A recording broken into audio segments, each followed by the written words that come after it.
여러분들 혹시 절대 투자하면 안 되는 아파트가 있다는 거 아셨나요? 아파트면 다 좋을 줄 아는데 투자 측면에서 최악의 아파트가 분명히 있거든요. 이런 아파트 뭣도 모르고 샀다가 집값 오르지도 않고 팔지도 못해서 진짜 개고생하는 분들 수도 없이 봤어요. 절대 투자하면 안 되는 아파트 탑4 알려드릴 테니까 여러분들은 이런 고생 안 하셨으면 좋겠어요. 제일 첫 번째는 매매와 전세 갭이 적지만 이를 계속 유지하는 아파트입니다. 갭 투자가 뭔지 아시거나 한 번이라도 투자해보신 분들 알 거예요. 갭이 적은 매물을 보면 막 투자하고 싶어서 손이 근질근질 하실 겁니다. 왜냐면 단 2, 3천만 원만 있으면 아파트를 소유할 수 있으니까요. 근데 단지 갭이 적다는 이유로 섣불리 투자했다가 진짜 평생 후회할 수 있어요. 우리가 갭 투자하는 이유가 뭐죠? 적은 갭으로 큰 시세 차익을 얻고 싶은 거잖아요. 근데 갭이 적은 아파트들 중에서 이 집값 거의 미동 없는 함정 같은 아파트가 간혹 가다 있어요. 이런 아파트 사면 우리가 보통 갭 투자할 때 전세 상승분이랑 매매 시세 차익을 얻는데 이 둘 다 얄짤없고요. 그냥 세금만 주구장창 내다가 집 내놓을 수도 있어요. 그러면 결국 투자 수익이 플러스가 아니라 세금 때문에 오히려 마이너스겠죠. 우리가 다들 원하는 아파트 있죠. 갭이 적지만 추후에 집값이 크게 오르는, 그래서 나한테 큰 돈을 가져다 주는 곳 말이에요. 그런 건 아파트 사이클상 특정 기간에만 딱 갭이 적어지는 그런 곳들이에요. 이런 곳의 특징은 입지가 좋아서 평소에는 그렇게 갭이 적어질 일이 없는데요. 사이클상 집값이 눌리고 전세가는 상승해서 딱 그때만 일시적으로 갭이 줄어든 거랍니다. 즉 일시적으로 그랬다가 또 언제 그랬냐는 듯이 분위기 좋으면 확 벌어지는 것들이 바로 이런 아파트들이에요. 우리는 그래서 이런 아파트를 잡고 싶으면 적절한 타이밍에 딱 들어가서 투자할 줄 알아야 되는 거죠. 그래서 사이클이랑 관계없이 주구장창 갭이 적은 아파트는 우리가 투자를 고려해야 될 아파트가 아닌 거예요. 실제로 매매 전세 갭이 꾸준히 적으면서 집값 안 오르는 곳들이 있는지 한번 살펴볼게요. 서울 상도동에 있는 상도 더샵 1차 아파트인데요. 왼쪽에 보시면 이 아파트가 15년 8월에 매매가 5억 9천에 전세가 5억 4천7백으로 약 4,300만원 갭 차이가 났거든요. 즉 5천도 안 되는 돈으로 갭 투자해서 이 아파트를 매수할 수 있었던 거죠. 근데 그 후로 어떻게 됐느냐? 6억 조금만 매던 아파트가 14억 8천까지 올랐어요. 즉 6년이 안 되는 시간 동안 시세 차익으로 거의 9억 가까이 났던 거죠. 만약 비과세까지 받으면 세금 한 푼도 안 내고 9억을 꿀꺽 할 수 있었던 거죠. 이런 아파트가 우리가 투자해야 하는 아파트고요. 다음은 이 아파트를 볼게요. 그 옆 동네에 있는 아파트인데 한주에코라는 곳이거든요. 여기는 똑같이 15년 8월에 매매가 2억 8,700만 원이고 전세가 2억 5천만 원으로 갭 3,700만 원이 생겼어요. 아까 아파트보단 갭이 적긴 한데 사실 별 차이가 없어요. 근데 21년 7월에 어떻게 됐느냐? 3억 9,500만 원으로 겨우 1억 조금 올랐어요. 6년 동안. 근데 이 아파트를 살펴보면 그래프가 거의 일직선이죠. 즉 거래가 거의 없었다는 거예요. 그렇다 보니까 집값이 몇 년째 똑같고 다른 아파트 열심히 거래되면 상승장으로 올라갈 때 여기는 띄엄띄엄 거래되다 보니까 거의 안 올랐던 겁니다. 그럼 어떤 아파트를 사야 될까요? 이건 두 번째 살펴볼 아파트 유형과 연관이 있어서 좀 이따가 살펴볼게요. 두 번째는 첫 번째에서 살펴본 거래량과 연관이 있는데요. 바로 세대수가 적은 아파트는 피해야 된다는 겁니다. 보통 500세대 미만이면 세대수가 적다고 말하죠. 세대수가 적으면 관리비 단점뿐만 아니라 투자 관점에서 더 치명적인 단점이 있어요. 바로 거래가 거의 안 이루어져서 매도하기 무척 힘들다는 겁니다. 아파트는 주식처럼 샀다 팔았다 하기 쉬운 황금성 좋은 자산이 아니거든요. 그렇다 보니까 투자할 때 매도를 잘할 수 있느냐가 무엇보다 중요해요.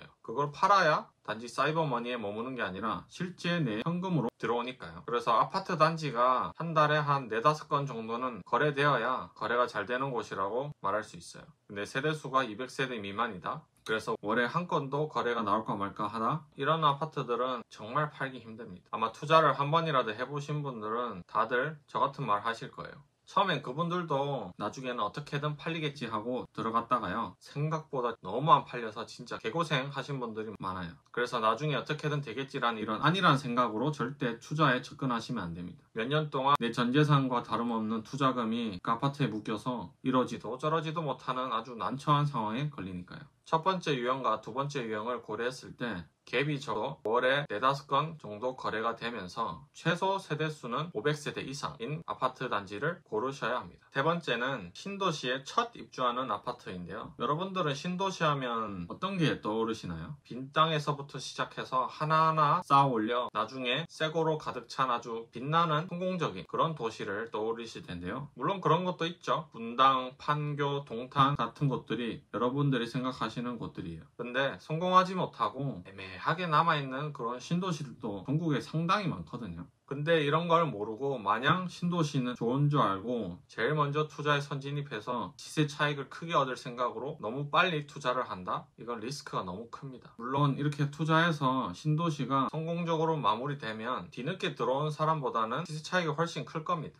근데 신도시가 만약에 실패하면요, 이거 어떻게 감당하실 거죠? 만약 실패하면 거기에 내 전재산 투자금이 묶여있는데 분위기 완전 침체돼서 상가도 막 공실이 넘쳐날 거예요. 그래서 집값이 몇 년째 그대로 가는데 그러다가 도중에 하락장을 맞이한다? 이거 완전 멘붕이실 겁니다. 내가 뒤늦게 잘못 투자했다 깨닫고 손 털려고 해도요, 빠져나올 수 있을까요? 이런 아파트는 앞에서 살펴본 세대수가 적은 아파트보다 훨씬 난이도가 높아요. 세대수가 적은 아파트는 상권이나 학교 등 인프라가 잘 갖춰져 있을 확률이 높죠. 단지 세대수만 적다는 것 뿐이에요. 근데 신도시 같은 경우는 다릅니다. 하나도 안 갖춰져 있는 상태에서 덩그러니 아파트만 지어지는 거예요. 나중에 좋아질 줄 알고요. 그래서 이게 신도시가 도중에 흐지부지 되거나 완전히 실패하면 사람들의 인식이 안 좋아지고 아무도 이곳을 선호하지 않을 확률이 높아요. 그럼 어떤 분들은 그러겠죠. 내가 신도시 미리 알아보고 들어가면 되는 거 아니냐. 과연 이걸 알아낼 수 있는 사람이 전국에 몇 명이나 될까요? 그러니 저라면 그냥 여기에 도전하지 않고 피하시라고 말씀드리고 싶어요. 솔직히 그런 리스크를 떠안지 않아도 투자할 곳은 널렸거든요. 부동산 분위기만 좋으면.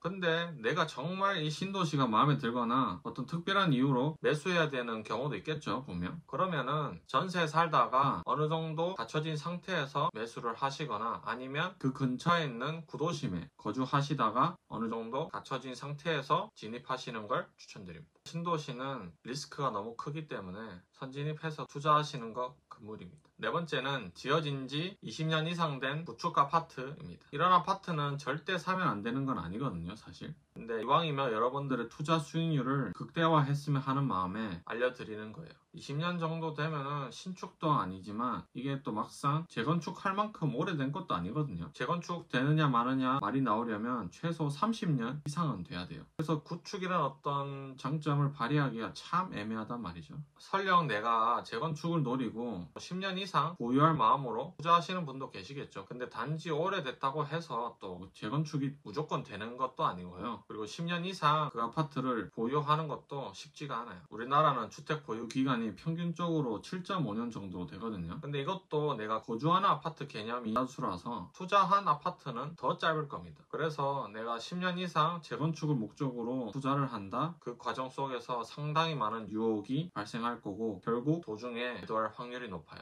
그러면 수익은 별로 안 나고 시간만 버리는 거죠. 그러니 차라리 돈을 좀 더 들여서 신축을 사시거나 아니면 아싸리 재건축을 할 만한 30년 이상 된 아파트를 사시는 게 나아요. 여러분들 한 번쯤 부동산 투자에 대해서 생각해 볼 만한 포인트가 있는데요. 열심히 저축해서 시드머니 딱 모으면 빨리 투자하고 싶죠. 저도 그랬어요. 투자금 한 5천만 원 정도 모이니까 막 들떠서 어디 투자할 곳 없나 여기저기 찾게 되더라고요. 사이트에 갭 적고 전세가율 높은 지역들을 달달 외울 정도를 하도 찾아보니까요. 근데 부동산 투자로 부자가 되신 분들이 하나같이 강조하는 게 뭔지 아시나요? 바로 리스크 관리예요. 오늘 살펴본 절대 투자하면 안 되는 아파트 4가지 유형도 이런 관점에서 살펴본 거고요. 부동산은 잘못 사면 평생 떠안고 가야 하기 때문에 항상 신중해야 되는데요. 누가 이런 리스크에 대한 고려 없이 그저 좋다고 수익 낼 수 있다고 막 꼬드기거나 권유하면요, 그냥 그 사람을 멀리 하시는 게 좋아요. 수익에만 눈이 멀어서 섣불리 투자했다가 나중에 어떤 후폭풍을 맞을지 감당하시기 어려울 겁니다. 그래서 항상 수익도 중요하지만 어떤 리스크가 있고 그래서 그 리스크를 내가 감당할 수 있는지 어떤 대안이 있는지 이런 것들을 먼저 고려하시는 여러분들이 되셨으면 좋겠어요. 그리고 제가 이런 투자하면서 고려해야 될 여러 리스크와 주의사항들을 계속해서 알려드리고 있으니까요. 제 채널을 구독하고 알람해 두시면 부동산 투자하는데 많은 도움 되실 거라 확신합니다. 이번 영상을 한번 정리해 볼게요. 매매 전세 갭이 적다 하더라도 그게 계속 일정하게 유지되는 아파트는 피하시고요. 세대수가 많을수록 좋으니 최소 500세대 이상 보시고 200세대 미만은 쳐다도 보지 마세요. 그리고 신도시 아파트는 너무 일찍 선진입해서 투자하시다가 진짜 빼도 박도 못하니까요. 어느 정도 갖춰졌을 때 그때 안전하게 투자하시는 걸 권장드려요. 마지막으로 20년 이상 된 아파트는 상당히 애매하니까 차라리 신축을 돈 더 들여서 사시거나 아니면 아예 오래된 재건축을 노릴 법한 30년 이상 된 아파트를 투자하시면 좋겠습니다. 이렇게 총 4가지 유념하셔서 안전하고 확실한 부동산 투자 하셨으면 좋겠습니다. 감사합니다.